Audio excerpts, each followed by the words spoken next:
Sesuai dengan momentumnya Hari Menggambar Nasional, terlihat ratusan karya lukis yang begitu indah dengan corak, garis hingga bentuk yang menggambarkan ilustrasi, budaya, keindahan alam, serta tokoh yang ada di Indonesia yang tertuang dalam bentuk lukisan realistik, naturalistik, figuratif, naif, abstrak hingga drawing. Adapun pameran lukis tersebut digelar di Gedung Kesenian, Jalan Rumah Bari, Kelurahan 22 Ilir, Kecamatan Bukit Kecil. Kegiatan ini digagas oleh para seniman di Sumatera Selatan yang bekerja sama dengan pemerintah dan Polda Sumsel. Lukisan yang dipajang merupakan ungkapan hati, ekspresi visual yang dilahirkan dari pemikiran para seniman.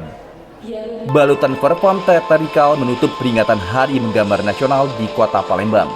Di situ juga kita tanamkan bahwa lukis ini adalah sebagian dari terapi kalau untuk para pensiunan, dan juga untuk anak-anak muda itu lebih ke nilai-nilai positif ketimbang dia mau tawuran atau aksi vandalisme. Jadi Bulan Menggambar Nasional ini merupakan wadah dari hal-hal yang positif ya, terutama di bidang gambar menggambar. Saya pribadi sih karena baru ya di Palembang, saya tuh berharapnya dengan adanya kegiatan kayak gini tuh bisa membuat arah silaturahmi antara kita seniman-seniman muda sama seniman yang udah berpengalaman jauh juga, supaya bisa nantinya terus bekerja sama dan semangat untuk berkarya gitu kan.